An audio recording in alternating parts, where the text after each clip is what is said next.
Ako'y dumating sa kasal ng aking anak na si Ricardo at nang ibigay ko ang aking pangalan, naguluhan ang mga staff. Wala ako sa listahan. Hinanap ko si Ricardo sa mga bisita at nang tanungin ko siya, nag-roll eyes siya at sinabihan ako ng may paghamak. Akala mo ba talaga? Inimbitahan ka? Ngumiti ako ng mahinahon. Sinabi sa kanya na naiintindihan ko ng lubos at umalis. Ngunit sa kalagitnaan ng seremonya, ang kanyang telepono ay nagsimulang tumunog ng walang tigil. Ang pangalan ko ay Clarita. Ako ay 71 taong gulang. At ng araw na iyon, naintindihan ko na nakapagpalaki ako ng isang halimaw. Sa loob ng mga dekada, ibinigay ko ang aking sarili ng buong buo sa batang iyon. Inampun ko siya noong siya ay 3 taong gulang pa lamang, isang batang abandonado na nakita kong umiiyak sa isang orphanage. Binigyan ko siya ng aking apelyido, ng aking tahanan, ng aking buong buhay. Nagtrabaho ako ng double shifts upang maipadala siya sa pinakamagandang pribadong paaralan. Isinuko ko ang sarili kong mga pangarap para matupad niya ang kanyang mga ito. Nang siya ay nagtapos ng kanyang engineering degree, umiyak ako sa kaligayahan, iniisip na sulit ang lahat ng iyon.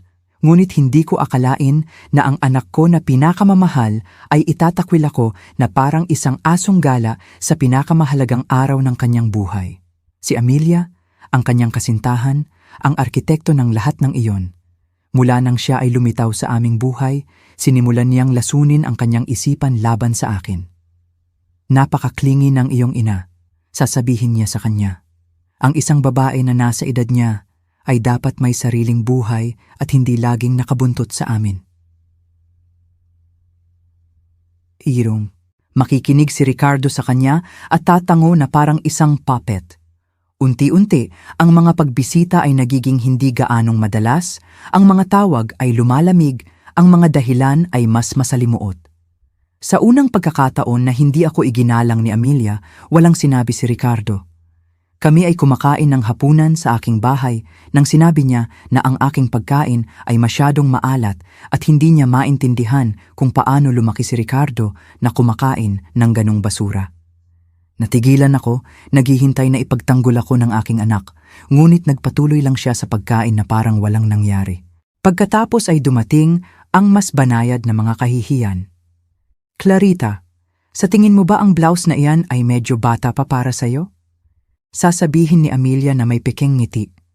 O kapag dumating ako para bisitahin siya ng walang pauna. O Clarita, sana tumawag ka muna. Kami ay abala sa pagpaplano ng aming kinabukasan. At palaging tumatango si Ricardo, laging sinusuportahan siya. Ngunit ang pinakamasakit ay nang ipahayag nila ang kanilang pagtatalaga. Nag-organisa sila ng hapunan ng pamilya at ako ang huling nakakaalam. Dumating ako sa bahay ni Ricardo na umaasa ng isang normal na hapunan at natagpuan si Amelia na ipinapakita ang isang malaking singsing na napapalibutan ng kanyang mga magulang at kapatid. Surpresa! Sigaw nilang lahat. Pilit akong ngumiti at binati sila. Ngunit sa loob, may nagkadurog. Inay, sinabi sa akin ni Ricardo ng gabing iyon, ang kanyang tono ay kakaiba, mas malamig, mas malayo. Kami ni Amelia ay nag-uusap tungkol sa kasal. Gusto namin ng isang intimate, malapit lang na pamilya. Tumango ako, iniisip na kasama ako sa kategoryang iyon. Kay ganda ng aking pagka-inosente. Ang sumunod na linggo ay isang pagsubok. Si Amelia ang nangasiwa sa mga paghahanda at sa tuwing may itatanong ako tungkol sa seremonya, bibigyan niya ako ng malabong mga sagot. Nagdedesisyon pa kami, sasabihin niya. Ipapaalam namin sa'yo. Ngunit hindi nila ako pinapaalam ng kahit ano. 3 araw bago ang kasal, tinawagan ko si Ricardo upang itanong kung anong oras ako dapat dumating sa venue. May mahabang katahimikan sa kabilang dulo ng linya. Inay, sa wakas ay sinabi niya. Kami ni Amelia ay nagpasya na ang kasal ay para lamang sa pinakamalapit na pamilya. Para akong sinaksak. Ngunit Ricardo, sabi ko, na may nanginginig na boses. Ako ang iyong ina. Alam ko, sagot niya. Ngunit pakiramdam ni Amelia na hindi ka akma sa imahe na gusto naming ipakita. Hindi ako akma sa kanilang imahe. Ang mga salitang iyon ay umalingaw-ngaw sa aking isipan sa loob ng maraming araw. Ang babae na nag-alay ng lahat para sa kanya, na nagtrabaho ng husto upang mabigyan siya ng isang desenteng buhay, na sumuko sa pag-ibig at sa sarili kong mga pangarap, ay hindi akma sa kanilang imahe. Ngunit nagpasya pa rin akong pumunta. Isinuot ko ang aking pinakamagandang damit. Ang binili ko, iniisip ang kanyang kasal. Inayos ko ang aking buhok at sumakay ng taxi patungo sa venue. Inisip ko na baka kapag nakita nila ako doon, magbabago ang isip ni Ricardo, na maaalala niya ang lahat ng aming pinagdaanan. Lahat ng gabi nagising ako noong siya ay may sakit. Lahat ng sakripisyo na ginawa ko, hindi ako maaaring nagkamali ng higit pa. Nang dumating ako sa venue at ibinigay ko ang aking pangalan sa reception, sinuri ng mga staff ang listahan minsan, 2 beses, 3 beses. Paumanhin po ma'am, ngunit wala po ang pangalan ninyo dito. Sinabi sa akin ng receptionist na may hindi komportabling ngiti. May pagkakamali, giit ko. Ako ang ina ni Ricardo. Noon ko nakita siyang papalapit, elegante sa kanyang tuksedo na may ngiting kilala ko. Inay, anong ginagawa mo dito? Tanong niya sa akin. Ngunit ang kanyang tono ay hindi isa sa sorpresa. Ito ay isa sa pagkayamot. Ricardo, anak, pumunta ako sa iyong kasal, sinabi ko sa kanya. Ang pangalan ko ay wala sa listahan, ngunit dapat na may pagkakamali. Tiningnan niya ako nang may lamig na hindi ko pa nakita noon. Hindi po pagkakamali, inay. Sinabi ko na sa inyo na para lamang sa malalapit na pamilya. Ngunit ako ang iyong pamilya, pakiusap ko. Ako ang iyong ina. Si Ricardo ay bumuntong hininga at nag-roll eyes. Akala mo ba talaga inimbitahan ka pagkatapos ng lahat ng ginawa mo? Ang mga salitang iyon ay tumama sa akin na parang isang suntok. Lahat ng ginawa ko, Ricardo, ibinigay ko sa iyo ang lahat. Eksakto, sinabi niya nang may paghamak.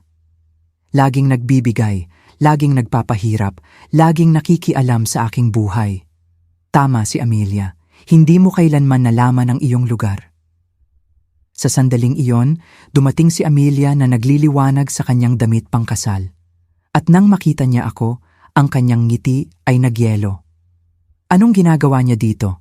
Tanong niya kay Ricardo na parang hindi ako nakikita. Aalis na siya, sagot niya nang hindi tumitingin sa akin. Tama, inay. Kaya kong umiyak, maaari akong makiusap, maaari akong gumawa ng isang eksena. Ngunit sa halip, ngumiti ako. Isang mahinahon, kalmadong nangiti na nagpagulo sa kanilang dalawa. Lubos kong naiintindihan, sinabi ko sa kanila. Magkaroon kayo ng magandang kasal.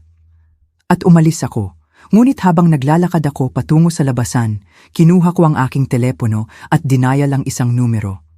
Manuel, sinabi ko nang sagutin niya. Sa tingin ko oras na para isagawa ang planong napag-usapan natin. Si Manuel ay naging aking abogado sa loob ng 20 taon, ang tanging nakakaalam ng lahat ng aking mga lihim. Sigurado ka ba, Clarita? Tanong niya sa akin na may nag-aalalang boses. Kapag ginawa natin ito, walang bawian. Ganap na sigurado, sagot ko habang sumakay ako sa taxi. Ipinakita lamang sa akin ni Ricardo na wala akong halaga sa kanya. Oras na para malaman niya kung ano talaga ang kanyang mawawala. Habang ang taxi ay lumayo mula sa venue, ang aking telepono ay nagsimulang mag-vibrate na may mga mensahe. Ngunit hindi sila mula kay Ricardo na nagtatanong kung nasaan ako o humihingi ng paumanhin sa nangyari. Sila ay mula kay Amelia, galit na lumitaw ako sa kanyang kasal. Paano mo nagawang magpakita ng walang imbitasyon? Wala kang dignidad. Isa sa kanyang mga mensahe ang nagbasa. Galit sa iyo si Ricardo. Sana masaya ka dahil sinira mo ang aming espesyal na araw. Sinira ang kanilang espesyal na araw. Ang babaeng iyon ay talagang naniniwala na ang aking paunto-minutong presensya ay sumira sa anumang bagay. Wala siyang ideya kung ano talaga ang ibig sabihin ng sumira sa isang bagay, ngunit malapit na siyang matuto.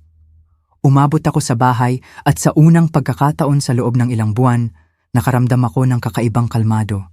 Sa loob ng maraming taon, naglalakad ako sa mga itlog, sinusubukang huwag abalahin si Ricardo, huwag makaabala kay Amelia na maging perpektong ina-in-law na hindi nakikialam, ngunit palaging nandyan kapag kailangan. Ngunit ng gabing iyon, habang hinubad ko ang damit na binili ko para sa isang kasal na hindi ako inimbitahan, ginawa ko ang pinakamahalagang desisyon ng aking buhay. Ako ay nagretiro, hindi mula sa trabaho. Ako ay nagretiro mula sa pagiging isang ina.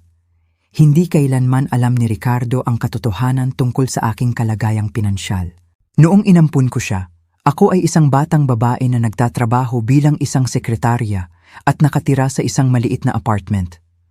Lumaki siya na nakikita ang aking mga sakripisyo, ang aking mga part-time na trabaho, ang aking patuloy na pakikibaka upang magkasya. Ang hindi ko sinabi sa kanya ay noong lahat ng mga tao na yon, ang aking ama, na lumipat sa Europa noong dekada 50, ay matalinong nag-i-invest sa pera na kanyang kinita mula sa kanyang negosyong import-export. Nang mamatay ang aking ama taon-taon na ang nakararaan, iniwan niya sa akin ang isang malaking mana. Mga ari-arian sa Geneva, mga stock sa maunlad na mga kumpanya, mga bank account na hindi kailanman maiisip ni Ricardo na umiiral. Ngunit nagpasya akong patuloy na mabuhay tulad ng dati, nagtatrabaho, nag-iipon, pinapanatili ang parehong katamtamang bahay. Gusto kong pahalagahan ako ni Ricardo dahil sa kung sino ako, hindi dahil sa kung ano ang mayroon ako. Anong malaking pagkakamali ang nagawa ko. Sa gabing iyon, habang ipinagdiriwang ni Ricardo at Amelia ang kanilang kasal, ako ay nasa aking computer na naglilipat ng pera, tumatawag, nagtatakda sa paggalaw ng isang plano na isinasaalang-alang ko sa loob ng mga buwan. Kinabukasan, nang magising sila mula sa kanilang express honeymoon, ang kanilang mundo ay nagsimulang magbago. Sa una, ito ay banayad. Tinawagan ako ni Ricardo 3 araw pagkatapos ng kasal, hindi upang humingi ng paumanhin, ngunit upang hilingin sa akin na bantayan ang kanyang apartment habang sila ni Amelia ay nasa Cancun. "Inay, kailangan mong diligan ang mga halaman at kunin ang mail," sinabi niya na parang walang nangyari. "Oh, at gusto ni Amelia na maglinis ka ng kaunti dahil may mga bisita kami pagbalik namin?" "Hindi ko magawa," sagot ko ng simple. "Anong ibig mong sabihin, hindi mo magawa?" tanong niya, nagulat. "Ako ay abala," sinabi ko sa kanya. "Humanap ka ng iba." At ibinaba ko ang telepono. 1 oras ang nakalipas, sumisigaw si Amelia sa akin sa telepono.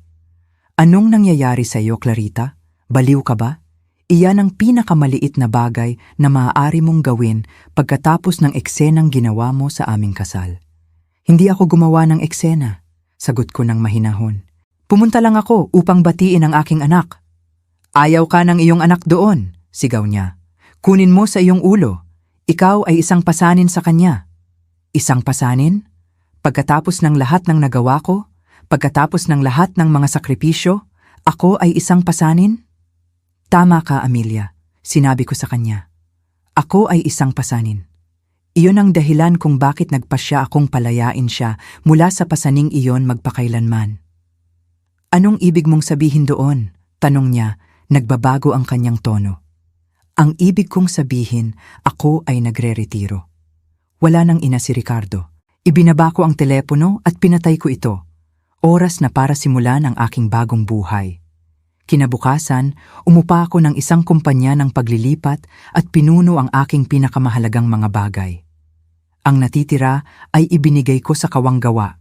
Ibinenta ko ang aking katamtamang bahay sa kapitbahayan kung saan ko pinalaki si Ricardo at lumipat sa isang 5-star na hotel sa sentro ng lungsod. Hindi dahil hindi ako maaaring bumili ng ibang bahay, ngunit dahil gusto ko ng oras upang magpasya kung ano talaga ang gagawin ko sa natitirang buhay ko. Binisita ako ni Manuel sa hotel noong unang linggo na iyon. "Clarita, sigurado ka bang gusto mong gawin ito?"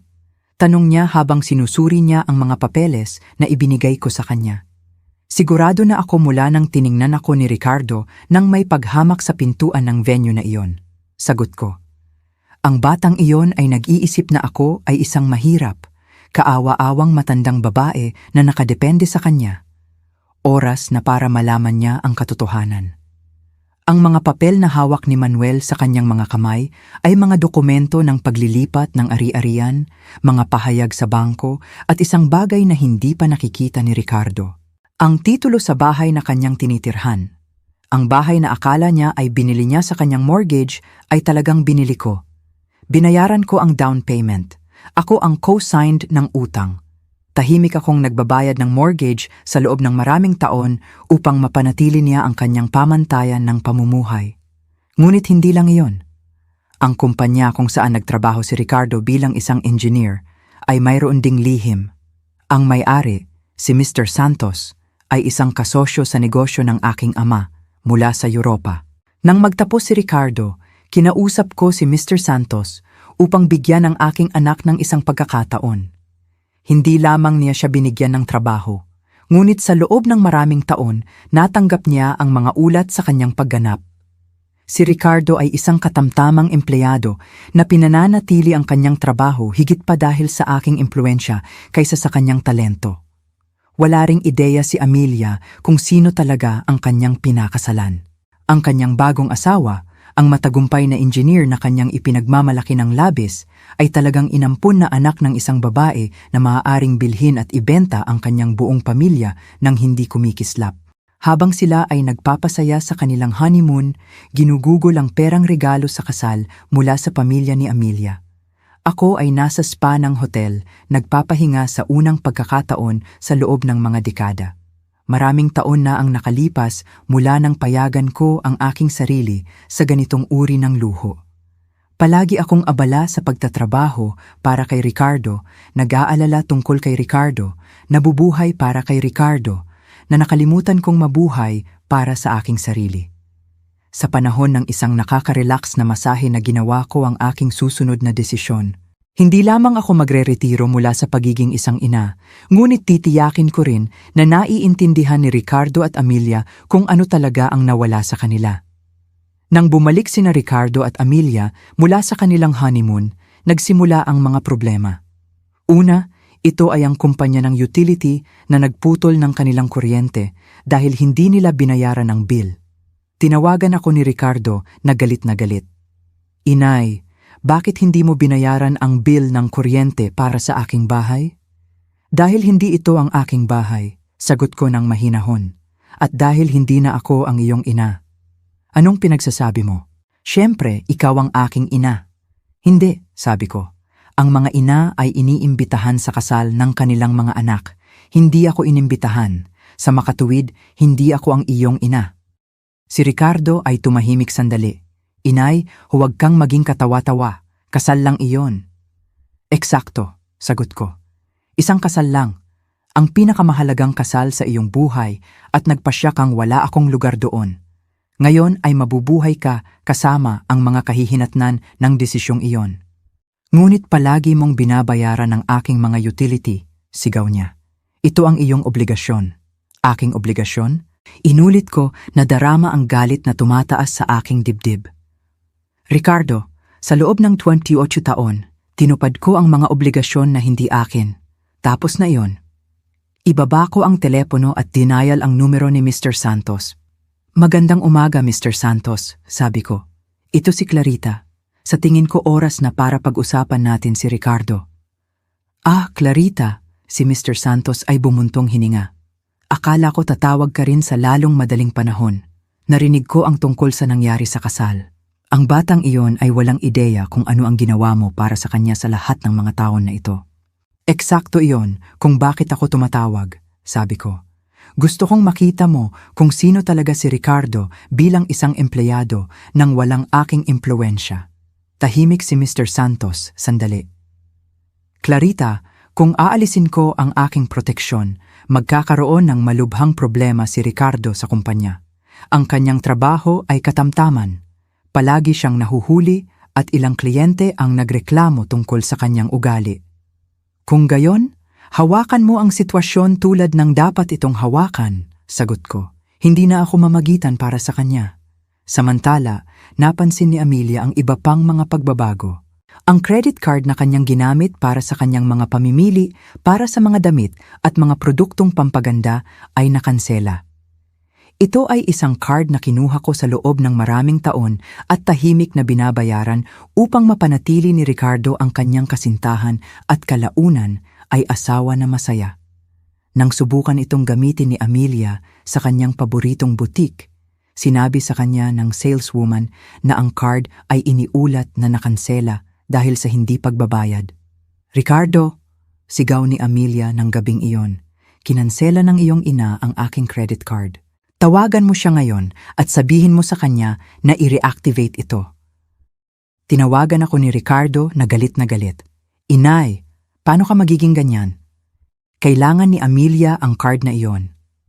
"Maaaring kumuha ng sariling card si Amelia," sagot ko. "O maaari mong kunin ang isa para sa kanya sa iyong kredito."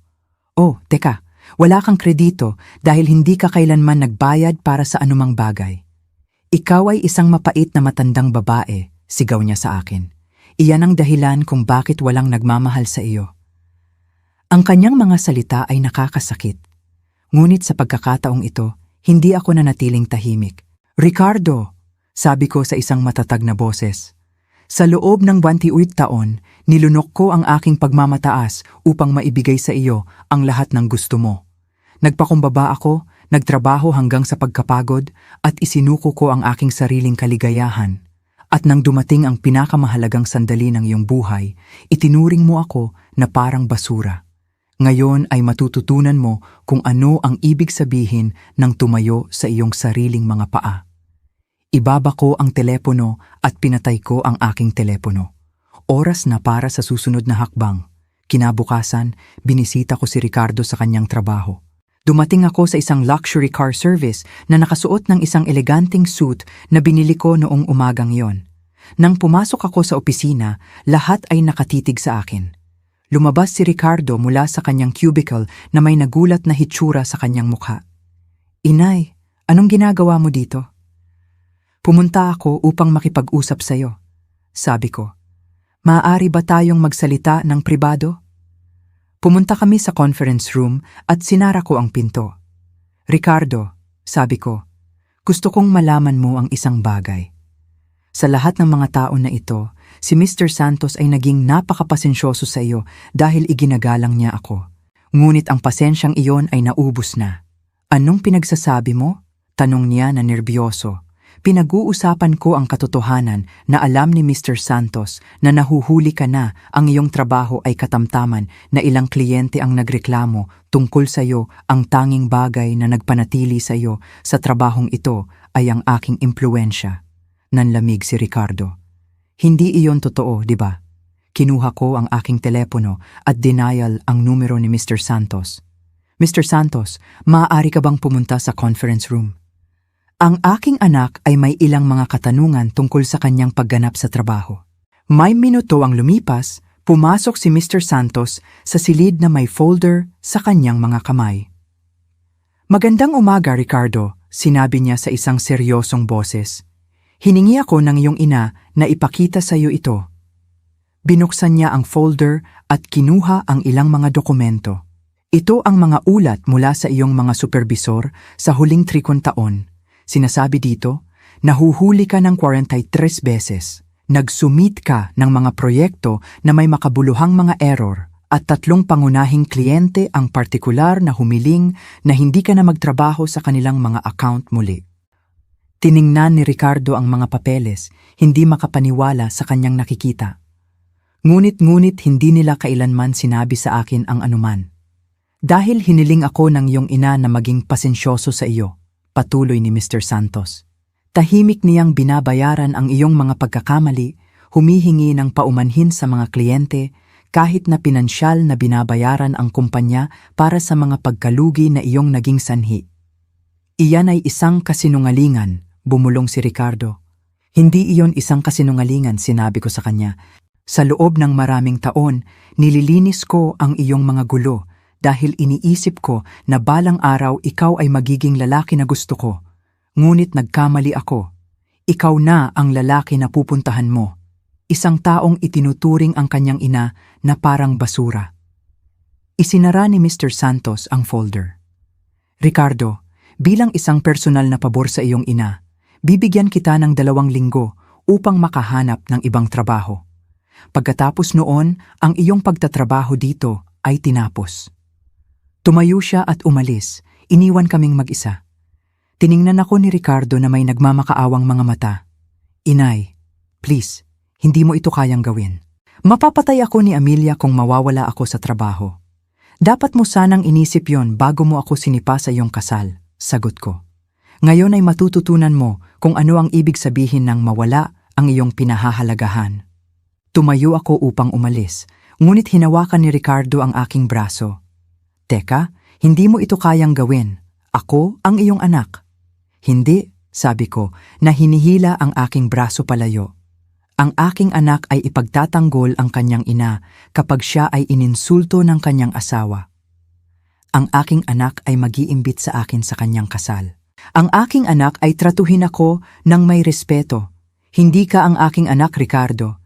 Ikaw ay isang estranghero na naninirahan sa isang bahay na binayaran ko, na may isang trabaho na nakuha ko para sa kanya.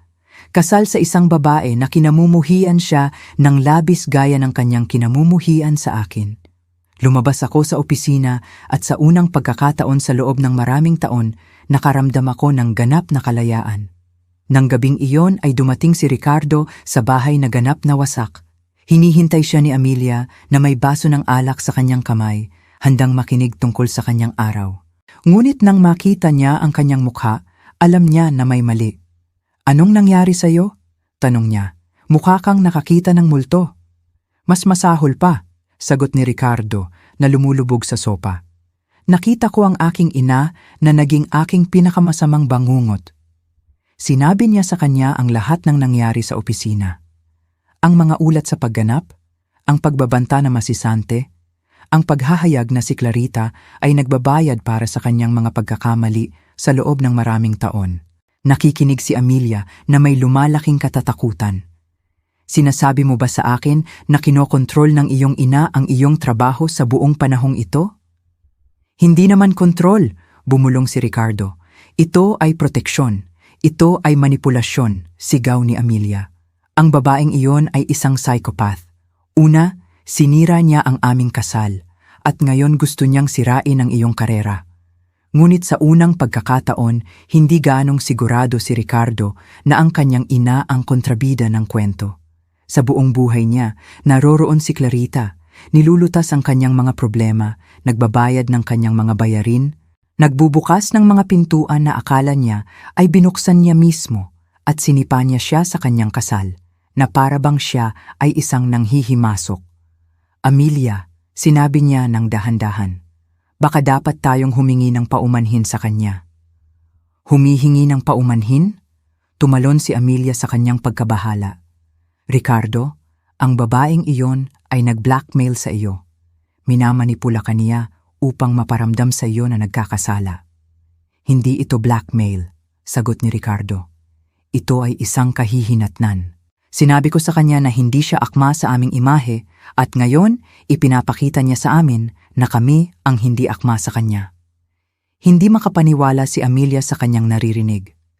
Hindi ako makapaniwala na ipinagtatanggol mo siya pagkatapos ng ginawa niya sa iyo ngayon. Anong ginawa niya sa akin? Tiningnan siya ni Ricardo na may mga matang pagod. Amelia, ang ginawa niya ay binuksan ang aking mga mata. Sa loob ng maraming taon, nabuhay ako ng isang kasinungalingan. Naniniwala na ako ay matagumpay sa aking sariling merito, gayong sa katotohanan, ako ay matagumpay dahil sa kanyang sakripisyo. Ang pag-uusap na iyon ay ang simula ng katapusan para sa maraming bagay.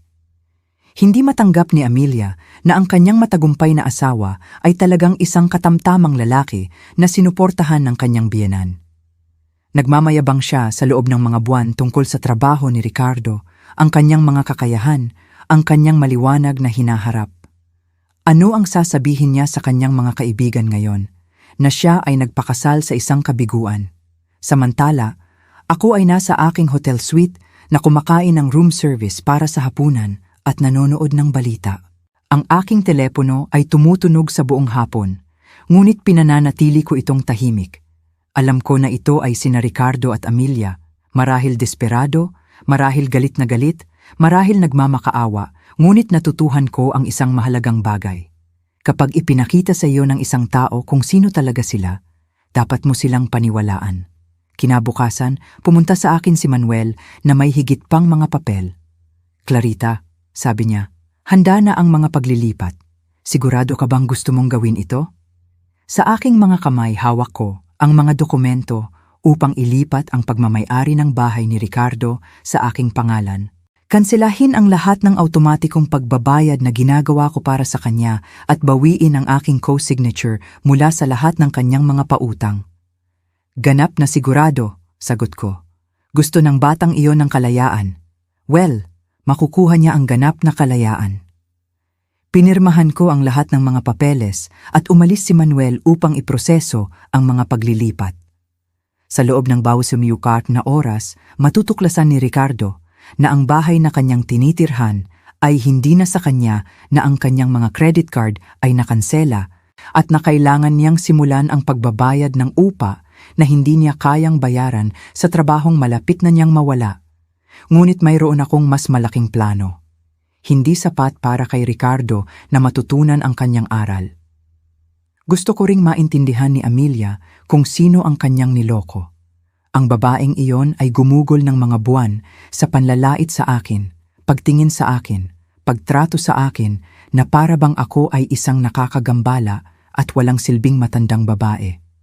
Oras na para matutunan niya kung ano talaga ang aking halaga.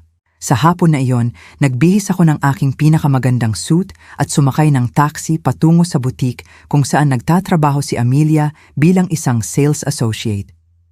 Ito ay isang mamahaling tindahan sa pinaka-eksklusibong mall sa lungsod. Ang uri ng lugar kung saan naramdaman niya ang kahalagahan dahil siya ay dumadalo sa mayayamang kababaihan. Ang hindi alam ni Amelia ay mas mayaman ako kaysa karamihan sa kanyang mga kliyente. Pumasok ako sa tindahan tulad ng ibang customer at nagsimulang tumingin sa mga damit. Tinutulungan ni Amelia ang ibang babae, ngunit nang makita niya ako, ang kanyang mukha ay nagbago ng ganap. "Anong ginagawa mo dito?" tanong niya sa isang pagalit na boses. "Pumunta ako upang bumili ng mga damit," sagot ko ng mahinahon. "Hindi ba ito ang iyong trabaho na tulungan ang mga customer?" Tiningnan kami ng ibang kliyente, nalilito sa agresibong tono ni Amelia. "Kilala mo ba ang ginang na ito?" tanong niya. "Siya ang aking biyenan," sagot ni Amelia ng may paghamak. Ang isa na hindi alam ang kanyang lugar. Oh, sabi ko na nakangiti. Kung gayon, alam ko ang aking lugar. Ang aking lugar ay ang babae na may pera na gustong gastusin ito. Tutulungan mo ba ako o kailangan kong makipag-usap sa iyong manager? Namula si Amelia sa galit, ngunit hindi siya maaaring gumawa ng isang eksena sa harap ng ibang mga customer. "Ano ang gusto mo?" tanong niya sa pamamagitan ng kanyang ngipin. "Gusto kong makita ang damit na iyon sa bintana," sabi ko na itinuturo ang pinakamahal na isa sa tindahan. Ang $300,000 na isa. Lumaki ang mga mata ni Amelia. $300,000? Bingi ka ba? Kinuha ko ang aking platinum credit card at iniabot ito sa kanya. "I-charge mo," sabi ko. "At habang ipinoproseso mo ang pagbabayad, gusto kong malaman mo ang isang bagay." Kinuha ni Amelia ang card at naglakad patungo sa cash register. Nang iswipe niya ang card, ang sistema ay hindi lamang nag-aprubahan sa pagbili, ngunit ipinakita rin ang isang limitasyon sa kredito na nagpatahimik sa kanya. Paano? Sinimulan niyang sabihin, paano magkakaroon ng ganitong card ang isang mahirap na matandang babae na katulad ko? Tinapos ko ang kanyang pangungusap. "Napakadali, Amelia. Lumalabas na hindi ako mahirap. Hindi kailanman ako naghirap." Kinuha ko ang aking telepono at ipinakita sa kanya ang screen ng aking banking app. Tiningnan ni Amelia ang mga numero at namutla. "Hindi ito maaaring totoo," bulong niya. "Nakikita mo ba ang numerong iyon?" Tanong ko, na itinuturo ang aking balanse sa bangko. Iyan ay isa lamang sa aking mga account. Mayroon akong mga ari-arian sa Geneva, mga stock sa ilang mga kumpanya, at mas maraming pera kaysa sa iyong kikitain sa iyong buong buhay na nagtatrabaho sa tindahang ito. Inabot sa akin ni Amelia ang card na may nanginginig na mga kamay. "Bakit hindi ka kailanman nagsalita?" "Dahil gusto kong pahalagahan ako ni Ricardo, dahil sa kung sino ako, hindi dahil sa kung ano ang mayroon ako," sagot ko. Ngunit ipinakita niyo sa akin na sa inyo, wala akong halaga. Kaya, nagpasya akong ipakita sa iyo kung ano talaga ang iyong mawawala. Kinuha ko ang aking bag na may damit at nagtungo sa exit. Ngunit bago ako umalis, bumaling ako kay Amelia. Oh, at isa pang bagay. Mawawalan ng trabaho si Ricardo sa susunod na linggo at ang bahay na inyong tinitirhan ay hindi na sa inyo. Kaya, sana mayroon kang ilang ipon dahil kailangan mo ang mga ito. Iniwan ko ang tindahan na iniiwan si Amelia na paralisado sa likod ng counter. Nang gabing iyon, umuwi si Amelia na nanginginig sa galit at pagkalito. Nasa sala si Ricardo na umiinom ng serbesa at nanonood ng telebisyon, sinusubukang kalimutan ang kahilahilakbot na araw na kanyang naranasan sa trabaho. "Ricardo!" sigaw ni Amelia mula sa pintuan. "Nandoon ang iyong ina sa aking trabaho ngayon." Pinatay ni Ricardo ang telebisyon at humarap sa kanya. "Ano? Para saan?" "Upang hiyain ako," sagot ni Amelia, na itinapon ang kanyang pitaka sa sahig. Bumili siya ng isang damit na $300,000 para lamang patunayan sa akin na may pera siya. Sumimangot si Ricardo. $300,000? Amelia, ang nanay ko ay isang retiradong sekretarya. Wala siyang $300,000 na gagastusin para sa isang damit. Iyon ang akala natin, sigaw ni Amelia. Ngunit ipinakita niya sa akin ang kanyang bank account, Ricardo. Mayroon siyang milyon-milyon. Milyon-milyon. Tumahimik si Ricardo, pinoproseso ang kanyang narinig. "Imposible yon," bulong niya. "Alam ko ang sitwasyong pinansyal ng aking ina. Palagi siyang nasa gitnang uri. Nagsinungaling siya sa iyo." Nagsimulang maglakad si Amelia, pabalik-balik. Sa loob ng maraming taon, ipinaniwala niya sa iyo na mahirap siya upang manipulahin ka. Siya ay isang sociopath, ngunit si Ricardo ay naaalala ang mga bagay na hindi niya kailanman kinu-question. Ang kanyang ina ay palaging may eksaktong halaga ng pera para sa kanyang mga emerhensya. Noong siya ay may appendicitis sa kolehiyo, lumitaw siya na may pera para sa pribadong operasyon. Nang gusto niyang bilhin ang kanyang kotse, may pera siya para sa down payment. Nang kailangan niya ng isang suit para sa kanyang graduation, ginawa niya itong regalo sa kanya nang walang anumang problema. "Amelia," sabi niya ng dahan-dahan, "sa tingin ko hindi kailanman nagsinungaling sa atin ang aking ina tungkol sa kanyang pera. Hindi lamang tayo kailanman nagtanong." "Anong ibig mong sabihin hindi tayo nagtanong?" Tiningnan siya ni Amelia na para bang baliw siya. "Ricardo, nakatira ka sa babaeng iyon sa buong buhay mo." "Eksakto," sagot ni Ricardo. "Nakatira ako sa kanya sa buong buhay ko at hindi talaga ako interesado na kilalanin siya. Hindi ko siya tinanong tungkol sa kanyang pamilya, tungkol sa kanyang nakaraan, tungkol sa kanyang mga pananalapi. Inakala ko lang na umiiral siya upang paglingkuran ako." Ang revelasyon na iyon ay tumama sa kanilang dalawa na parang isang timba ng malamig na tubig. Natanto ni Amelia na pinakasalan niya ang isang lalaki na hindi talaga kilala ang kanyang sariling ina, at natanto ni Ricardo na kinamumuhian niya ang isang babae na nagtago ng mahahalagang lihim sa loob ng mga dekada. Kinabukasan, nagpasya si Ricardo na hanapin ang kanyang ina sa hotel. Nang dumating siya sa reception at hiniling kay Clarita, tiningnan siya ng concierge pataas at pababa na may paghamak. "Kamag-anak ka ba ng ginang?" tanong niya. "Ako ang kanyang anak," sagot ni Ricardo. "Ah," sabi ng concierge na may malamig na ngiti. "Ang anak na hindi nag-imbita sa kanya sa kanyang kasal, sinabi sa amin ng ginang." Namula si Ricardo sa kahihiyan. "Maaari ba akong makipag-usap sa kanya?" Ang ginang ay nag-iwan ng mga espesipikong tagubilin na hindi siya gustong tumanggap ng mga pagbisita mula sa kanyang pamilya. Ipinaalam sa kanya ng concierge, "Ngunit maaari akong maghatid ng isang mensahe kung gusto mo." Sumulat si Ricardo ng isang mabilis na tala, humihingi ng paumanhin at nagmamakaawa para sa isang pagkakataon na makipag-usap. Kinuha ito ng concierge at nawala sa elevator. Minuto ang lumipas, bumalik siya na may parehong tala. Sinasabi ng ginang, mayroon ka ng pagkakataon na kausapin siya at sinayang mo iyon sa pintuan ng venue ng kasal. Walang ikalawang pagkakataon. Umalis si Ricardo sa hotel na nakadarama ng mas nawawala kaysa kailanman. Samantala, ako ay nasa aking suite na nakikipag-usap sa telepono kay Mr. Santos. Paano ang kalagayan ni Ricardo sa trabaho? Tanong ko sa kanya. Clarita, si Mr. Santos ay bumuntong hininga. Ang batang iyon ay wasak. Nahuhuli siya, palaging nagkakamali, at kahapon ay nagreklamo ang isang kliyente dahil umiyak si Ricardo sa panahon ng isang pagtatanghal. Umiiyak? Tanong ko, nagulat. Oo, kinumpirma ni Mr. Santos. Tinatanong nila siya tungkol sa mga gastos sa proyekto at nagsimula siyang umiyak na sinasabing wala na siyang alam na ang kanyang buong buhay ay isang kasinungalingan. Sa isang sandali, naramdaman ko ang isang maliit na kirot sa aking dibdib. Sa kabila ng lahat, si Ricardo pa rin ang batang pinalaki ko, ang isa na umiiyak kapag nasaktan siya at tumatakbo sa aking mga bisig. Ngunit pagkatapos ay naalaala ko ang kanyang mukha ng paghamak nang sinipa niya ako sa kanyang kasal, at ang sakit ay naging determinasyon. Mr. Santos, sabi ko, sundin mo ang iyong desisyon.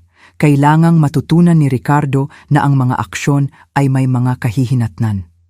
Sa parehong linggo, natanggap nina Ricardo at Amelia ang legal na abiso tungkol sa bahay.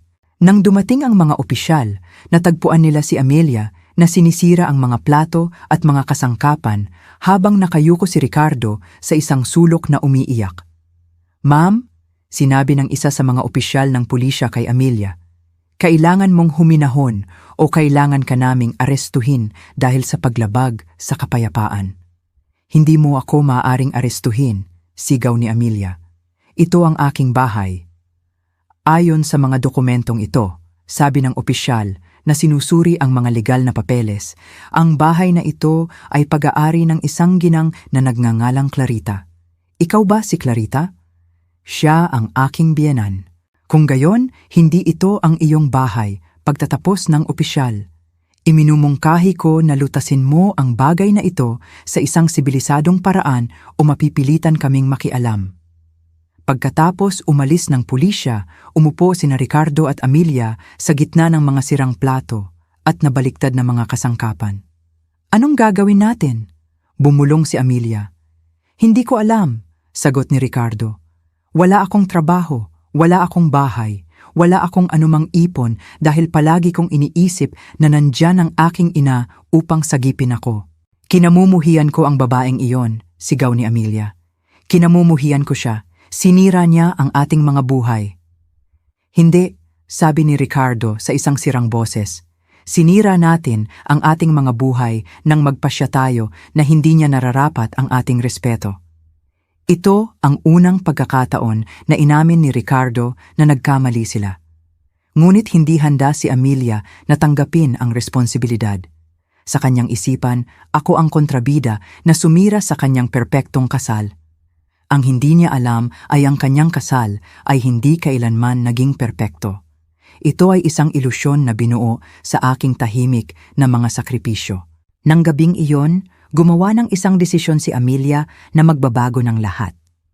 Kung hindi niya mapapaatras si Ricardo upang makuha muli ang kanyang ina, kung gayon gagawin niyang magbayad ang kanyang ina sa publiko para sa ginawa nito sa kanila. Binuksan niya ang kanyang social media account at nagsimulang sumulat ng isang post na magiging viral sa lahat ng maling kadahilanan. Sumulat si Amelia ng isang post na puno ng mga kasinungalingan at manipulasyon. Ang aking psycho mother-in-law ay sinipa kami sa aming bahay pagkatapos sirain ang aming kasal, nagsimula ang post. Sa loob ng maraming taon, nagkunwari siyang mahirap upang manipulahin ang aking asawa, ngunit sa katotohanan, siya ay isang milyonarya. Ngayon nakasal na kami, nagpasya siyang sirain ang aming buhay dahil sa inggit. Nawala sa trabaho ang aking asawa dahil sa kanya, at ngayon wala kaming matitirhan. Hindi matanggap ng sakit na babaeng ito na hindi na siya kailangan ng kanyang anak. Ang post ay sinamahan ng mga larawan ni Amelia na umiiyak at ng kanilang bahay na nasira pagkatapos ng kanyang nagawa. Sa loob ng ilang oras, ang post ay may libu-libong pagbabahagi at komento. Nagalit ang mga tao sa masamang biyenan na pinabayaan ng kanyang anak pagkatapos ng kanyang kasal. Ipinakita ni Amelia ang kanyang sarili bilang perpektong biktima, isang magandang batang babae na sinira ng isang selosa at mapaghiganting matandang babae. Ang mga komento ay puno ng mga insulto patungo sa akin at mga salita ng suporta para kay Amelia. Anong kahila-hilakbot na biyenan, isinulat ng isang tao. Dapat siyang mahiya sa pagtrato sa kanyang sariling anak ng ganun. Nagkomento ang isa pa, binasa ang bawat komento ng may kasiyahan, pakiramdam na pinatunayan ng suporta ng mga estranghero sa internet. Nakuha niya ang eksaktong gusto niyang gawin akong pampublikong kontrabida ng kanyang kwento. Ngunit gumawa ng isang nakamamatay na pagkakamali si Amelia. Sa kanyang uhaw sa paghihiganti, natag niya ang aking buong pangalan sa post, na iniisip na mahihiya ako na makita ang lahat ng mga insulto na nakadirekta sa akin. Ang hindi niya alam ay sa pagtag ng aking pangalan, naging sanhi siya ng ilang taong talagang kilala ako na makita ang post. Ang unang nakipag-ugnayan sa akin ay isang dating katrabaho, isinulat niya sa isang pribadong mensahe. Clarita, nakita mo na ba ang sinasabi ng iyong manugang sa social media? Ganap siyang nagsisinungaling tungkol sa iyo. Binuksan ko ang social media sa unang pagkakataon sa loob ng linggo at binasa ang post. Bawat salita ay isang pagbaluktot ng katotohanan. Bawat akusasyon ay isang pagbabaliktad ng mga katotohanan. Umupo ako sa aking hotel suite na binabasa ang daan-daang mga komento mula sa mga taong hinahamak ako nang hindi alam ang katotohanan. Toxic mother-in-law, mapait na babae, psychopath, abusive. Ang bawat salita ay parang isang sampal, ngunit kakaiba, hindi sila gaanong nasaktan gaya ng akala ko. Pagkatapos ng lahat ng pinagdaanan ko kina Ricardo at Amelia, ang mga insulto ng mga estranghero ay tila hindi gaanong mahalaga. Ngunit ang nakapagbigay sa akin ng abala ay nakuha ni Amelia ang eksaktong gusto niya upang gawin akong halimaw ng kanyang kwento. Kinuha niya ang aking sakit, ang aking pagkabigo, ang aking desisyon na protektahan ang aking sarili at binago ito sa isang salaysay kung saan siya ang inosenteng biktima at ako ang malupit na kontrabida. Noon ko napagdesisyonan na oras na para sabihin ko ang sarili kong panig ng kwento. Nang gabing iyon, binuksan ko ang aking sariling social media account at nagsimulang sumulat. Hindi isang post na puno ng galit o paghihiganti, ngunit isang kalmado at tapat na account ng kung ano talaga ang nangyari. Ang pangalan ko ay Clarita at ako ang psycho mother-in-law na pinag-uusapan mo. Nagsimula ako. Gusto kong sabihin sa iyo ang katotohanan tungkol sa kung ano talaga ang nangyari. Sumulat ako tungkol sa pag-ampon kay Ricardo, tungkol sa mga tao ng sakripisyo, tungkol sa kung paano ako nagtrabaho ng maraming trabaho upang mabigyan siya ng pinakamahusay na edukasyon. Ipinaliwanag ko kung paano ko tahimik na binabayaran ang kanyang mga gastos sa loob ng maraming taon, mula sa kanyang bahay hanggang sa kanyang mga credit card, mula sa kanyang trabaho hanggang sa kanyang mga medikal na emerhensya.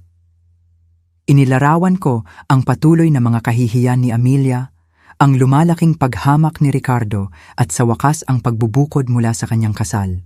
Hindi ko sila sinipa sa bahay, isinulat ko. Sinisingil ko sila ng upa para sa isang bahay na binili at binayaran ko. Hindi ko pinawala ng trabaho si Ricardo. Tinigil ko lang ang pagtatakip sa kanyang mahinang pagganap. Hindi ako nagkunwaring mahirap upang manipulahin sila. Itinago ko ang aking pribadong buhay dahil gusto kong pahalagahan nila ako dahil sa kung sino ako, hindi dahil sa kung ano ang mayroon ako. Ngunit ang pinakamakapangyarihang bahagi ng aking post ay nang ibahagi ko ang mga pag-record. Sa nakalipas na mga buwan, sinimulan kong i-record ang mga pag-uusap kina Amelia at Ricardo. Hindi dahil sa masamang loob, kundi para sa proteksyon. Kapag ang isang tao ay patuloy na nagsisinungaling sa iyo tungkol sa kung ano ang iyong sinabi o ginawa, ang mga pag-record ay nagiging iyong tanging pagtatanggol. Inirecord ko si Amelia na nilalait ako. Inirecord ko si Ricardo na sinasabi sa akin na hindi ako akma sa kanilang imahe. Inirecord ko ang tawag sa telepono kung saan sinigawan ako ni Amelia na ako ay isang pasanin. Nag-upload ako ng mga snippet ng mga pag-record na yon kasama ang aking post. Ang reaksyon ay agarang at sumabog. Sa loob ng ilang minuto, nagsimulang magbago ang mga komento. "Oh my God, masama ang manugang na iyon." Isinulat ng isang tao, paano magtratrato ng ganyan ang isang anak sa kanyang ina. Kinomento ng isa pa, "Ang ginang na ito ay santo sa pagtanggap ng napakarami," sinabi ng ikatlo. Ngunit hindi pa ako tapos. Sa loob ng mga sumunod na araw, nagpost ako ng higit pang ebidensya, mga larawan ng mga resibo para sa lahat ng binayaran ko para kay Ricardo sa loob ng mga taon. Mga kopya ng mga pahayag sa bangko na nagpapakita ng tuloy-tuloy na mga paglilipat ng pera, mga dokumento na nagpapatunay na ako ang naging co-sign ng lahat ng kanyang mga pautang, mga screenshot ng mga mensahe kung saan nilalait ako ni Amelia at tinatrato ako ng may paghamak. Sa bawat post, ang salaysay ay nagbago ng higit pa. Nagsimulang ibahagi ng mga tao ang aking mga post na may mga komentong tulad ng, "Ito ang nangyayari kapag hindi mo pinahahalagahan ang iyong ina," at kung anong isang mahalagang aral tungkol sa mga kahihinatnan ng ating mga aksyon. Ngunit ang post na talagang nagbago ng lahat ay nang sinabi ko ang buong kwento ng pag-aampon kay Ricardo. 28 taon na ang nakalipas, isinulat ko, "Inampun ko ang isang 3 taong gulang na batang lalaki na pinabayaan ng kanyang biological na ina. Siya ay isang malungkot, natatakot na bata na nangangailangan ng pag-ibig. Ibinigay ko sa kanya ang pag-ibig na iyon nang walang pasubali sa loob ng mga dekada. Ngunit ang walang pasubaling pag-ibig ay hindi nangangahulugan na dapat nating payagan ang ating sarili na tratuhin ng walang respeto. Minsan ang pinakamahalagang aral na maaari mong ituro sa isang tao ay ang mga aksyon ay may mga kahihinatnan." Ang post na iyon ay naging viral sa sarili nitong. Libu-libong tao ang nagbahagi nito, nagkomento dito, nag-save nito. Ang mga ina sa buong mundo ay nakilala sa aking kwento. Nagsimulang magnilay ang mga adult na anak kung paano nila tinatrato ang kanilang sariling mga ina. Ang pag-uusap ay ganap na nagbago. Pinanood ni Amelia na gumuho ang kanyang salaysay sa real time. Ang mga komento sa kanyang orihinal na post ay puno na ngayon ng mga taong pinupuna siya dahil sa pagsisinungaling at pagmamanipula sa kwento. Paano ka makakapagsinungaling ng ganyan tungkol sa isang babae na nag-alay ng lahat para sa iyo? Isinulat nila, "Dapat kang mahiya," sinabi sa kanya ng iba. Desperado, gumawa si Amelia ng isang live stream upang ipagtanggol ang kanyang sarili mula sa aking mga pag-atake. Ngunit ito ang pinakamasamang pagkakamali na nagawa niya. Sinimulan ni Amelia ang kanyang live stream na may mga luha sa kanyang mga mata at isang nanginginig na boses. "Hello everyone," sabi niya. "Alam kong marami sa inyo ang nakakita ng mga post ng aking biyenan at gusto kong linawin ang mga bagay. Nagsisinungaling ang babaeng iyon tungkol sa lahat. Mayroon lamang mga 50 katao ang nanonood sa una, ngunit nagsimulang lumaki ang numero ng mabilis habang ibinabahagi ng mga tao ang link. Si Clarita ay hindi ang biktima na kanyang pinagkukunwari," patuloy ni Amelia. "Siya ay isang mapanlinlang at kontroladong babae na sumira sa aming kasal dahil hindi niya matanggap na hindi na siya kailangan ni Ricardo." Ang mga live na komento ay nagsimulang dumaloy, ngunit hindi sila ang inaasahan ni Amelia. "Nasaan ang katibayan ng iyong sinasabi?" Isinulat ng isang tao. "Ang mga pag-record ni Clarita ay tunog na napakalinaw," komento ng isa pa. "Bakit hindi ka nagpapakita ng ebidensya tulad niya?" Kinabahan si Amelia na nakikita na ang mga komento ay hindi sumusuporta sa kanya gaya ng kanyang inaasahan. "Minanipulan niya ang mga pag-record," sigaw ni Amelia. "Inedit niya ang mga ito upang masama ang hitsura ko." Ngunit habang sinasabi niya ito, pinapanood ko ang kanyang broadcast mula sa aking hotel suite at nagpasya na oras na upang gawin ang aking paglitaw. Sinimulan ko ang sarili kong live stream at sumulat sa mga komento ni Amelia. "Hello Amelia, ito si Clarita. Okay lang ba kung sumali ako sa pag-uusap?" Sumabog ang mga komento. "Nandito na siya. Magiging maganda ito. Sa wakas ay maririnig natin ang magkabilang panig." Namutla si Amelia nang makita niya ang aking komento. "Hindi, Sinabi niya na may nanginginig na boses. Hindi ko siya bibigyan ng plataporma upang magpatuloy sa pagsisinungaling tungkol sa akin. Ngunit ang mga komento ay humihiling na ngayon na payagan akong magsalita. Duwag, isinulat nila. Kung nagsasabi ka ng totoo, hindi ka dapat matakot. Hayaan mo siyang magsalita. Sige, sa wakas ay sinabi ni Amelia. Hayaan mo siyang sumali. Sa ganoong paraan, makikita ng lahat kung anong uri talaga ng tao siya. Tinanggap ko ang kanyang imbitasyon at lumitaw sa screen sa tabi niya. Ang kaibahan ay kapansin-pansin. Ako ay kalmado, maayos ang pananamit sa isang eleganteng suite, habang si Amelia ay mukhang gusot at desperado sa isang magulong bahay. Hello, Amelia, sinabi ko sa isang kalmadong boses. Salamat sa pagpapahintulot sa akin na linawin ang mga bagay. Sige, magpatuloy, sagot niya ng may pagkasuklam. Magsinungaling ka kung gaano mo gusto. Alam na ng mga tao ang katotohanan tungkol sa'yo. Ang katotohanan, sabi ko, ay nilalait mo ako sa loob ng mga buwan at mayroon ako ng mga pag-record upang patunayan ito. Gusto mo bang i-play ko ang mga ito dito ng live para marinig ng lahat? Namula si Amelia. Ang mga pag-record na iyon ay illegal. Hindi, sagot ko ng mahinahon. Sa bansang ito, legal na mag-record ng mga pag-uusap kapag ikaw ay bahagi nito, lalo na kapag nararamdaman mo na ikaw ay inaabuso o binabantaan. Ang mga komento ay puno ng mga taong humihiling sa akin na i-play ang mga pag-record. I-play mo. Gusto naming marinig. Lumalabas ang katotohanan. Pinatugtog ko ang audio kung saan sumisigaw sa akin si Amelia na ako ay isang pasanin kay Ricardo, kung saan sinabi niya sa akin na wala akong dignidad, kung saan nilalait niya ako dahil sa pagpapakita ko sa kanyang kasal. Ang audio ay malinaw at nakakasira. Ang boses ni Amelia na puno ng pagkamuhi at paghamak na sinasabi ang mga bagay na hindi dapat sabihin ng isang manugang sa ina ng kanyang asawa. Nang matapos ang pag-record, umiiyak si Amelia. Iyon ay wala sa konteksto, bumulong niya. Wala sa konteksto? Tanong ko. Sa anong konteksto okay lang na sabihin sa isang 17 taong gulang na babae na siya ay isang pasanin at walang dignidad? Ikaw ang nagprobesok sa amin, sigaw ni Amelia. Palagi kang nakikialam sa aming kasal. Amelia, sabi ko, pinapanatili ang aking kalmado. Maaari ka bang magbigay sa akin ng isang partikular na halimbawa kung paano ako nakialam sa iyong kasal? Binuka ni Amelia ang kanyang bibig, ngunit walang lumabas na tunog. Natanto niya na hindi siya makapagbibigay ng halimbawa dahil walang umiiral. Ang tanging mga oras na nakipag-ugnayan ako sa iyo, patuloy ko, ay noong humingi sa akin ng tulong si Ricardo tungkol sa isang bagay o noong inimbita mo ako sa hapunan. Hindi ako kailanman nagpakita na hindi inimbitahan. Hindi ako kailanman nagbigay ng hindi hinihinging payo. Hindi ko kailanman pinuna ang iyong relasyon. Ang aking tanging pagkakamali ay ang pag-iral.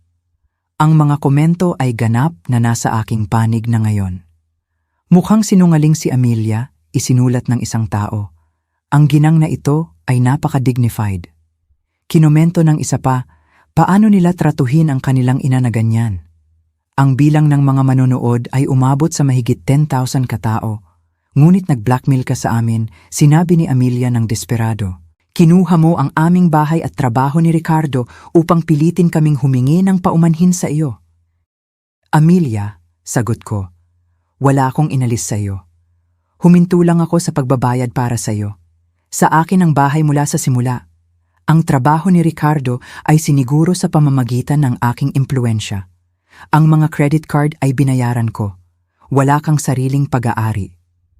Kinuha ko ang mga dokumento at ipinakita ang mga ito sa kamera. Ito ang mga orihinal na titulo sa bahay, sabi ko. Gaya ng makikita mo, laging nasa aking pangalan. Ito ang mga pahayag sa bangko na nagpapakita na binabayaran ko ang mortgage sa loob ng 5 taon. Ito ang mga resibo para sa lahat ng mga credit card na binayaran ko para kay Ricardo. Wala nang mga argumento si Amelia. Ngunit kami ay pamilya, sinabi niya sa isang sirang boses. Pamilya, inulit ko. Inaanyayahan ng mga pamilya ang isa't isa sa mga kasal, Amelia. Tinatrato ng mga pamilya ang isa't isa ng may respeto. Ipinakita mo sa akin na sa'yo, hindi ako pamilya. Ako ay isang hindi bayad na empleyado. Ricardo, sabi ko, na tinutugunan ng kamera dahil alam kong nanonood siya. Sa loob ng 28 taon, ako ang iyong ina. Pinalitan ko ang iyong mga lampin noong ikaw ay sanggol. Dinala kita sa doktor noong ikaw ay may sakit. Nagtrabaho ako ng dagdag na oras upang bayaran ang iyong kolehiyo. Ipinagtanggol kita noong napasama ka sa gulo. Ngunit nang dumating ang oras para ipagtanggol mo ako, pinili mong hiyain ako. Ang pagpiling iyon ay may mga kahihinatnan. Sinubukan ni Amelia na makagambala, ngunit pinutol ko siya. Hindi pa ako tapos, sinabi ko sa kanya. Amelia, pinili mong makita ako bilang isang banta sa halip na isang kaalyado. Pinili mong insultuhin ako sa halip na igalang ako. Pinili mong magsinungaling tungkol sa akin sa social media sa halip na tanggapin ang responsibilidad para sa iyong mga aksyon. Ngayon ay mabubuhay ka kasama ang mga kahihinatnan ng mga pagpipiliang iyon. Ang mga komento ay sumasabog sa suporta para sa akin. Anong isang malakas na babae? Dapat mahiya si Amelia. Poetic justice. Ang bilang ng mga manonood ay umabot sa 15,000 at patuloy na lumalaki. Alam mo ba kung ano ang pinakamasakit sa lahat ng ito? Tanong ko kay Amelia. Na talagang gusto kong mahalin ka. Nang sinabi sa akin ni Ricardo na mayroon siyang kasintahan, tuwang-tuwa ako. Inisip ko na sa wakas ay magkakaroon ako ng isang anak na babae. Naghanda ako ng mga espesyal na hapunan para sa iyo. Pinilhan kita ng mga regalo. Sinubukan kong isama ka sa lahat ng aming mga tradisyon ng pamilya. Ngunit pinili mong makita ako bilang iyong kaaway mula sa araw na iyon. Bukas na umiiyak na si Amelia. Hindi ko alam. Siyempre alam mo, sagot ko. Alam mo ng eksakto kung ano ang iyong ginagawa at alam na rin ng lahat. Tinapos ko ang broadcast na iniiwan si Amelia na umiiyak na nag-iisa sa screen. Sa loob ng ilang minuto, ang mga clip ng aming pag-uusap ay kumakalat sa buong social media. Hayag kong sinira siya, hindi sa pamamagitan ng mga kasinungalingan o manipulasyon, kundi sa pamamagitan lamang ng pagsasabi ng katotohanan. Ang livestream ay naging viral sa loob ng ilang oras. Ang pinakakapanapanabik na mga clip ay ibinahagi ng milyon-milyong beses na may mga pamagat na tulad ng binunyag ng biyeyenan ang manlolokong manugang sa pamamagitan ng katotohanan at pinakaeleganteng paghihiganti sa kasaysayan. Si Amelia ay ganap na nalantad bilang isang mapanlinlang at mapanipulang sinungaling, habang ako ay lumitaw bilang isang marangal na babae na ipinagtanggol lamang ang kanyang sarili sa katotohanan. Ang mga kahihinatnan para kina Amelia at Ricardo ay agarang at nakakasira. Ang butik kung saan nagtatrabaho si Amelia ay sinibak siya kinabukasan. Hindi kami maaaring magkaroon ng mga empleyado na nagdudulot ng ganitong uri ng kontrobersya, paliwanag ng kanyang manager. Ang aming mga kliyente ay mga eleganteng ginang na nakikita ka na ngayon bilang isang mapanirang tao. Sinubukan ni Amelia na ipaliwanag na lahat iyon ay isang hindi pagkakaunawaan, ngunit huli na ang lahat. Ang video ng kanyang panlalait sa akin ay nakita ng milyon-milyong tao, kabilang ang mayayamang kliyente ng tindahan. Si Ricardo, sa kanyang bahagi, ay dumating sa trabaho upang makahanap ng isang sulat ng pagwawakas sa kanyang desk. Binigyan siya ni Mr. Santos ng 2 linggong palugit, ngunit pagkatapos ng pampublikong pagkakalantad, hindi niya siya mapapanatili kahit na dahil sa paggalang sa akin. Ricardo, sinabi sa kanya ni Mr. Santos nang nagkita sila sa kanyang opisina. Pagkatapos ng nangyari kagabi, tumawag ang ilang kliyente upang sabihin na ayaw nilang makipagtulungan sa isang taong tinatrato ang kanyang ina ng ganyan. Paumanhin, ngunit tapos na ang iyong trabaho dito ngayon. Ngunit hindi pa tapos ang social media sa kanila. Nagsimulang mag-imbestiga ang mga user ng higit pa tungkol sa kanilang mga buhay, na natuklasan ang mga hindi pagkakatugma sa mga kwento na sinabi ni Amelia. May nakahanap ng mga lumang post kung saan ipinagmamalaki ni Amelia ang tungkol sa mga mamahaling regalo na ibinigay sa kanya ni Ricardo. Mga regalo na alam na nila ngayon na ako ang nagbayad. Natuklasan ng iba na ang mag-asawa ay namumuhay sa isang pamumuhay na higit sa kanilang tunay na kakayahan. Nagsimulang mag-trend sa buong mundo ang hashtag na #TeamClarita. Ang mga kababaihan sa lahat ng edad ay nagbahagi ng kanilang sariling mga kwento tungkol sa mga hindi mapagpasalamat na anak o problematikong mga manugang, mga ina na hindi kasama sa mga kasal, mga biyenan na itinuring ng may paghamak, mga kababaihan na isinakripisyo ang lahat para sa kanilang mga pamilya upang lamang iwanan kapag hindi na sila kapakipakinabang. Ang aking kwento ay tumama sa isang napakasensitibong chord sa milyon-milyong tao. Samantala, ako ay nasa aking hotel suite na nanonood ng lahat ng nangyayari na may halo ng kasiyahan at kalungkutan. Nakamit ko ang hustisya. Nilinis ko ang aking pangalan. Naging malinaw ang aking punto. Ngunit nawala ko rin ang aking anak magpakailanman. Ang relasyon sa pagitan ni Ricardo at ako ay nasira sa isang paraan na marahil ay hindi na maayos. Pumunta sa akin si Manuel noong hapon na iyon na may higit pang mga legal na papeles. "Clarita," sabi niya, "sinusubukan ka ng kontakin ni Ricardo at Amelia. Gusto nilang makipag-ayos." "Makipag-ayos ng ano?" tanong ko. "Gusto nilang ibalik mo sa kanila ang bahay at bitawan ang mga legal na pag-aangkin na mayroon ka laban sa kanila dahil sa paninirang puri. Bilang kapalit, nangangako silang humingi ng paumanhin sa publiko at lumayo sa iyong buhay magpakailanman." Tumawa ako ng mapait. Gusto nilang makipag-ayos ngayon pagkatapos akong tawaging isang psychopath at sinungaling sa harap ng milyon-milyong tao? Desperado sila, paliwanag ni Manuel. Wala silang trabaho, walang bahay, walang pera. Nakakatanggap ng mga banta sa kamatayan si Amelia sa social media at nagkakaroon si Ricardo ng mga panic attack. Panic attack? Tanong ko, nakakaramdam ng kirot ng pag-aalala sa kabila ng lahat. Oo, kinumpirma ni Manuel. Tila, hindi siya maaaring umalis sa bahay nang hindi siya kinikilala ng mga tao at kinakausap siya tungkol sa kung paano kanya tinrato. Kahapon, sinampal siya ng isang matandang ginang sa supermarket na sumisigaw na siya ay isang kahihiyan bilang isang anak. Sa sandali, naramdaman ko ang isang bagay na katulad ng pakikiramay. Kung tutuusin, si Ricardo pa rin ang batang pinalaki ko, ang isa na pinakalma ko noong gabi at ipinagdiwang ang kanyang mga unang hakbang. Ngunit pagkatapos ay naalaala ko ang kanyang diskustadong mukha nang sinipa niya ako sa kanyang kasal at nawala ang awa. Mga kahihinatnan ng kanilang mga aksyon, bulong ko. Pinili nila ang landas na ito. "Ano ang gusto mong sabihin ko sa kanila?" tanong ni Manuel. "Sabihin mo sa kanila na sa akin ang bahay at mananatili sa akin. Kung gusto nilang manirahan doon, maaari nilang bayaran ang buong upa na 15,000 sa isang buwan. Kung hindi nila kayang bayaran ito, kailangan nilang lumipat.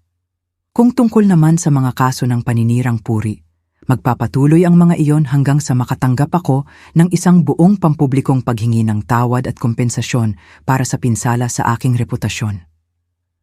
Umalis si Manuel at nag-iisa ako sa aking mga iniisip. Ang totoo, hindi ko na kailangan ng pera sa upa o ang legal na kompensasyon. Mayroon akong higit pang pera kaysa sa maaari kong gastusin sa loob ng maraming buhay. Ngunit kailangan kong maintindihan ni Ricardo at Amelia na ang mga aksyon ay may presyo. Na hindi mo maaaring tratuhin ang mga tao na parang basura at asahan na walang kahihinatnan. Nang gabing iyon, sa wakas ay nakapasok si Ricardo sa akin. Nakuha niya ang aking numero ng hotel at paulit-ulit na tumawag hanggang sa pumayag akong sagutin. "Inay," sinabi niya sa isang sirang boses, "please, kailangan nating mag-usap." "Nag-usap na tayo," sagot ko sa pintuan ng venue ng kasal. "Sinabi mo sa akin na hindi ako akma sa iyong imahe." "Inay, please." Naguguluhan ako. Pinuno ako ni Amelia ng mga nakatutuwang ideya. "Ricardo," pinutol ko siya. "Hindi itinutok ni Amelia ang baril sa iyong ulo para palabasin mo ako sa iyong kasal. Iyo ang desisyon na yon. Hindi ka pinilit ni Amelia na tratuhin ako ng may paghamak sa loob ng mga buwan. Iyon ang iyong mga desisyon.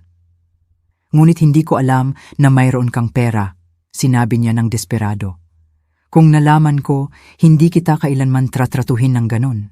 Ang mga salitang iyon ay parang saksak sa puso. Naririnig mo ba ang iyong sinasabi, Ricardo? Sinasabi mo sa akin na sana ay mas naging mabait ka sa akin kung alam mo na mayroon akong pera? Paano naman ang pagtrato sa akin ng maayos dahil ako ang iyong ina?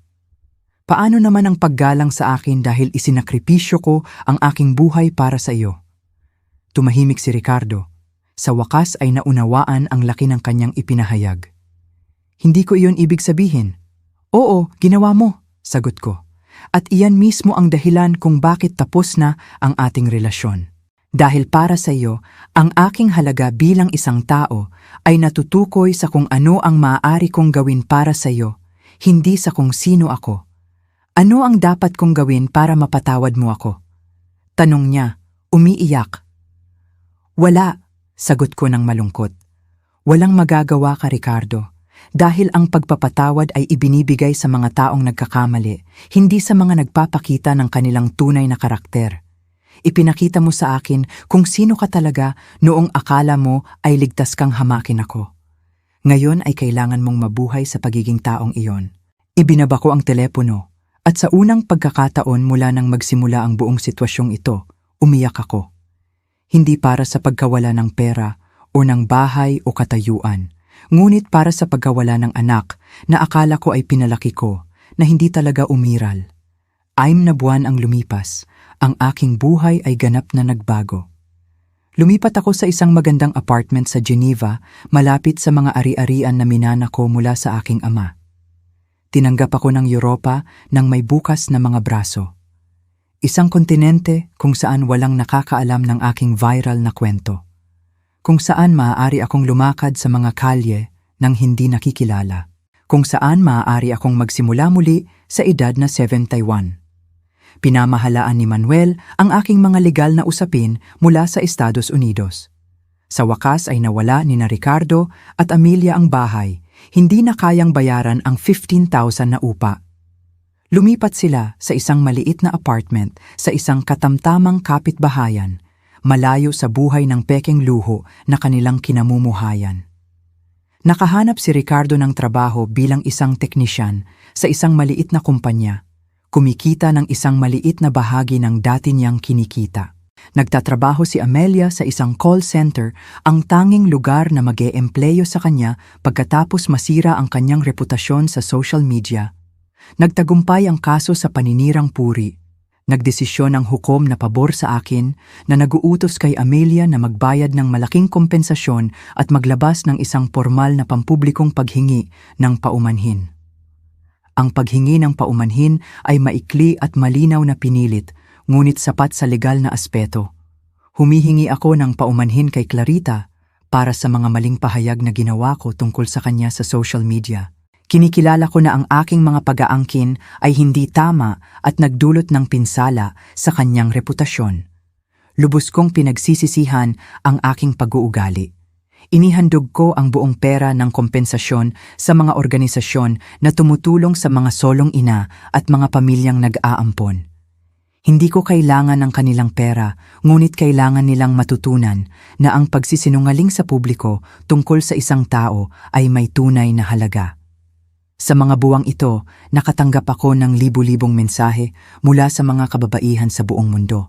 Mga ina na inspirasyon ng aking kwento na magtakda ng mga hangganan sa mga abusadong anak. Mga biyenan na nakahanap ng tapang na tumayo sa mga manugang na walang respeto. Mga matatandang babae na nagpasya na tumigil sa pamumuhay para sa iba at magsimulang mamuhay para sa kanilang sarili. Ang isa sa mga sulat na pinaka-nakapukaw sa akin ay mula sa isang babaeng nagngangalang Maria mula sa Colombia. Mrs. Clarita, isinulat niya, nailigtas ng iyong kwento ang aking buhay. Sa loob ng 15 taon, nilunok ko ang paghamak ng aking anak at manugang, na naniniwalang tungkulin ko bilang isang ina na tiisin ang lahat para sa pag-ibig. Pagkatapos makita ang iyong kwento, natanto ko na ang pag-ibig ay hindi nangangahulugang pagpayag sa pang-aabuso. Salamat sa pagtuturo sa akin na ang mga ina ay dapat din igalang. Nagsimula akong sumulat ng isang libro tungkol sa aking karanasan, hindi para sa paghihiganti o upang kumita ng mas maraming pera. Ngunit dahil natanto ko na ang aking kwento ay nakatugon sa isang bagay na universal. Milyon-milyong kababaihan ang nakita ang kanilang sarili na nakikita sa aking mga karanasan at naisip ko na baka matulungan ng aking buong kwento ang ibang mga tao na makilala at makatakas sa mga nakalalasong relasyon. Ang aklat ay tatawaging Ako ay Nagretiro mula sa pagiging ina at ito ay iaalay sa lahat ng mga kababaihan na isinakripisyo ang kanilang pagkakakilanlan para sa pag-ibig at kailangan ding alalahanin na nararapat silang tratuhin ng may dignidad. Sinubukan ni Ricardo na makipag-ugnayan sa akin ng maraming beses sa mga buwang ito. Mga sulat na ipinadala sa pamamagitan ni Manuel, mga mensahe sa pamamagitan ng mga kakilala. Naglakbay pa nga siya sa Geneva minsan upang hanapin ako. Ngunit nanatili akong matatag sa aking desisyon. Isinara ko ang pintuan na iyon magpakailanman. Ang huling liham na natanggap ko mula sa kanya ay partikular na masakit. Inay, isinulat niya. Alam kong hindi ako karapat-dapat sa iyong kapatawaran, ngunit gusto kong malaman mo na natanto ko ang lahat ng aking maling ginawa. Nagdiborsyo kami ni Amelia. Hindi niya kailanman nalampasan ang pampublikong kahihiyan at sinisi niya ako sa lahat. Ngayon ay nag-iisa ako at naiintindihan ko kung ano ang nawala ko. Hindi lang ako nawalan ng isang ina. Nawala ko ang tanging taong talagang nagmahal sa akin nang walang pasubali. Alam kong huli na ang lahat, ngunit gusto kong malaman mo na pinagsisisihan ko ang bawat malupit na salita, bawat sandali ng paghamak sa pagsipa sa iyo sa aking kasal.